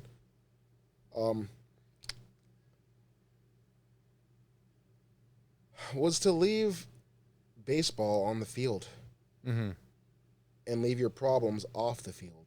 Yeah. And I brought that to life, really. Leave your problems away from work. A lot of us come to work to make friends and stuff. You can be friendly. You can be cool with people. But you're not there to make friends. You're there to work. That same concept of being at home. Once you're done with work, once you put your hat off, your uniform, or even just the setting. Once you change the subject, you're supposed to change the subject. Yeah. I'm done with that. That means you change your mind, you get in there, you start, all right, it's time to relax, or it's time to do something else. Put my dad hat on, really.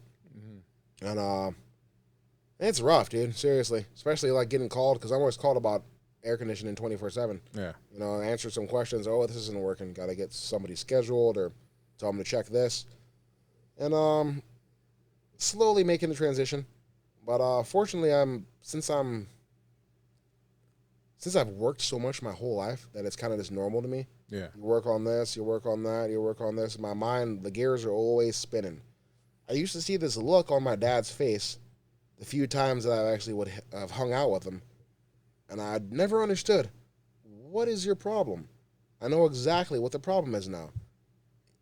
You can't find peace. When you always have knowing you have something to do, you got somewhere to be, somebody needs you to do this, and you want to do that. And wants are so far from needs over there. And that's what I'm always kind of conflicted with, especially to like my brothers and sisters. Wants and needs. You got to make sure that you separate them. Yeah. Your wants and needs cannot be the same. And that's the thing, is I get back and I'm exhausted and I want rest, but when I need rest, I'll get it. Yeah. Do you ever just like, when was the last time you took a nice little like vacation, or just kind of like a? So ironically, I didn't even take time off when he was born. I don't feel bad for it, because I wish I had took some time off. I talked to a few other people who took like 2, 3, 4 a year off. I wasn't exactly in a position to do that. Yeah. Although I could have, of course, I lack trust. I'll be damned if I have somebody go ruin the hard work that I did over a couple of days, that I've done over a few years with no problem over a few days. Somebody can ruin something like that. All it takes is one bad time, and there's the end of the account. Yeah. Or there's a complaint, or there's a bad review. Or there's just more work that you have to go do because somebody couldn't do it right. So I feel bad that I didn't take any time off. I still figure that I'll have to do something, but you ever thought about being your own boss? Yeah, I've thought about starting up companies a few times. Like right now, I've got a couple of ideas. Really, food comes to mind, because I thought, I don't. It's not that I don't want to cook anymore. I just want food to be appreciated. Yeah. And around here, I mean, we've got too many taquerias. Too much. It's cool. I love Mexican food. Yeah. For someone who's not Mexican, I will eat the shit out of some Mexican food every single day, like for sure. And that's what kept us alive. Yeah. And it's cheap for sure. And my mom, hello, we were having beans and rice every couple of days. That was, for sure. Really, I think about trying to bring some variety to this town, of different types of stuff. I heard we just have our own, our freshly opened new Indian spot here in Watsonville. That, Indian? I don't even know where it's at, but it's here somewhere. Go to Ambrosia in Aptos. I already tried them. Yeah. Ambrosia is better. Yeah. It's okay. Not to hate on anybody who, the new people. But Indian food, let me know where Indian it's people's at, food. Dude. I want to check it out. I just want to try it out. Yeah. I only tried the chicken curry and I think some garbanzo beans, and it was what is that? It was palak, which is just spinach. Yeah. I like to get palak paneer, spinach and cheese, which is more authentic. But the spinach was fire. Yeah. I personally thought that whatever they made for that event, they held off some spice. Yeah. I like my food more authentic. I always tell the Indian guys, make that how you're gonna make it, how your mom makes it. I want it spicy, full of flavor. Do your thing. I've come to trust Ambrosia and Aptos more, but I'm gonna give them a second chance. Try it twice before you say it's not nice, and I owe them.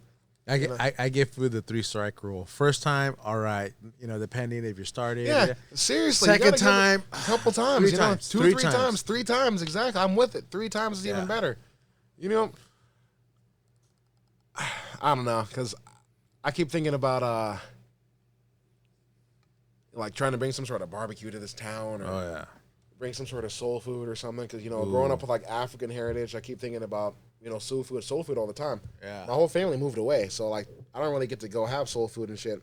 Which I don't really call it soul food because I'm black. I just call it food. But the rest of the world calls it soul food, which is cool. But the term is it takes some soul to make good food, and that's what the soul food is. Yeah. Okay. So that or trying to bring like like a skewer spot, because I keep watching a lot of these like traveling things when they're out there having like like a Mongolian barbecue or like a Vietnamese cooking where they're out there with the skewers over the fire and some rice. I'm like, that would be so killer around here. Yeah. But I've thought about opening up a few different things. I'm working on it right now. Right now I've got to figure out, because there's certain pieces of equipment here that nobody really works on. Mm-hmm. And I'm like, I could work on it. So that's where I'm like, might as well try and figure something out like that. Cause I want to keep the whole bill. Okay, that's the point. I'm tired of collecting these big giant bills and being like, here you go, boss. Here's your cut. Here's your cut. Maybe I can have a sprinkle. Maybe. Nope. No sprinkle for you. Yeah, be your own boss. Bring in your own income, where you don't have to. It's really, the being your own boss thing is cool, but I'm not really that worried because I've always gotten along with all my bosses because I try to be like a reasonable man and a respectable worker, but also a reliable and conscious worker. So a lot of my bosses have always kind of, shown me plenty of respect and had idealism for me, which I'm like, cool. You don't have to treat me any different than anybody else. It's just I give a shit. So that's cool. But it's really the keeping the whole bill. I want the money is the problem. Out of all the years I've done air conditioning, I've probably raised like $1 million for all the work that I've done. Yeah. Which is insane to say, because where is it for me? I don't got it. I just see the boss is rich and that's it. But that's just how it is. Yeah. But, you kind of had mentioned, right, kind of like the theme of what we've been talking about is like, if you're going to do something, do it like you're doing it for yourself. Basically, that's the moral of my story. Moral of your story. Treat others as you want to be treated. And so we come to that point, right, of that show where I always tell people, like, what's aside from that, right, or even if you want to touch more on it and elaborate more into detail and kind of give it, but if people were to like,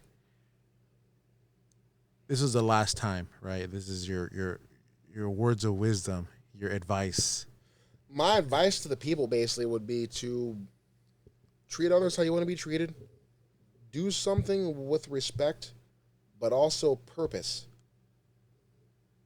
Don't half-ass things, but that doesn't mean you have to go all out, because overdoing it is definitely a possibility, but underdoing it is definitely out of the question. To try things multiple times. How dare you say you don't like something and you never tried it? Yeah. Okay? You'd be surprised. People, especially with food or an experience. You're afraid of heights. Have you ever tried to climb something? You don't got to be all timid about it, Oh, yeah, I'm afraid of heights. Or, I don't know, just give it some try. Yeah. Seriously. But also give it some respect. Pay some respect. Give it in there. If we treated people a little bit better, if we treated each other a little bit better, I feel like the world would be a whole different place. Yeah. And it's kind of a rough situation, especially us young people. I really want to say it to all the youngsters out there. You guys got to really give it some effort. Give it some effort, and don't be afraid to ask for help. Yeah. You know, we're supposed to be here to help each other. A lot of us are so proud, I guess is the term, that we forget that, hey, somebody might be out there to help us or to give you a suggestion and point you in the right direction. Mm-hmm. I wish I had more elders. Seriously, whenever an old person is speaking, I listen. Because they haven't gotten this far from being stupid. Yeah. You know? They've been around the block a few times. Also, they know what does not work. Mm-hmm. And that's the difference, basically. Well, being open-minded enough to understand. Yeah. When it's time to say yes, but when it's time to say no. And that's a real big problem that I think a lot of us have, is when it's time to say no. But knowing when it's time to say yes. Yeah. You know? That movie Yes Man, I kind of laugh about, because my friend used to call me the no man. He's like, your favorite word, no always. I'm like, I start off with no because it's more reliable. Yeah. You know, I can switch to yeah, sure, but you start off with no, and you can trust no always. Yeah. Okay. Yes will get you into some stuff, you know, and that's just how it is. But it might give you the time of your life. You might get out and make a lot, or you might go experience this and have that. And, Yeah. you know, don't knock it till you try it, basically. Yeah. And that's really what I'm going to end with, is don't knock it till you try it. I would have never have gotten this far if I wouldn't have just took my mom's suggestion and tried it. Yeah. And look, now I'm surprised. It said that I made 90 grand last year. Mm-hmm. Where is this? Right? Yeah. I mean, that's the thing. I almost like, how? But that's just from showing up every day and treating it like it's mine. Yeah. This is my 11th year. This next year will be my 12th year in the trade, which I think is insane, because I feels like I've been doing this my whole life. Mm-hmm. You know? And It's like a blink of an eye. It's like a blink of an eye, and it just feels so natural to me. That's why a lot of people are like, "Oh man, you seem to like know what you're doing and this and that." And it's like, not really. I mean, yeah, I have learned what I'm doing, but I just cared enough to pick up skills, to pay attention, and to treat it like it's mine. Yeah. And my mechanical incline, of course, has given me the upper hand, but just having an open mind gives you the upper hand to anything. Yeah. Seriously. Yeah. There's a whole world out there. There you go. Hey, you guys heard it here. So if you ever need a little something with air conditioning, heating, all that, HVAC, whatever. Yeah, your kitchen exhaust, your refrigerator, whatever. I ain't gonna mess with your refrigerator at your house. Okay, you can just buy a new one. All right, refrigerators are cheap. They're $500 at Home Depot. I'm talking about the commercial refrigerator, your walk-in cooler, your kitchen exhaust, your heater at your house. Sure, but really, I try to stay away from residential now because I don't care. Yeah. I don't care. Yeah. But I will help you out if you need. Of course, Yeah. I got your back. You let me know for sure. Hey, he helped me mount this. I'm on the TV in The here. TV right In the here, space, so- I got the AC going. The owner of the space says, "Oh, nothing worked." Well, I made sure it worked because I know what I'm doing. Yeah. And whenever they give me access, I'm going to fix the other stuff. Yeah. And these are the same guys that said, "Oh, it needs to be replaced." Why? Just change some parts. Yeah. It ain't rocket science. For You them, guys- it probably is. But Yeah, hey, you know, that's some people mean like make brushing your teeth look hard and stuff, Yeah. and I'm just kind of concerned. But I don't know. You guys want to get at me? You can get at me at I'm Adrian. Is my name. There is Instagram, which is Dwen the Grump, DwenTheGrump.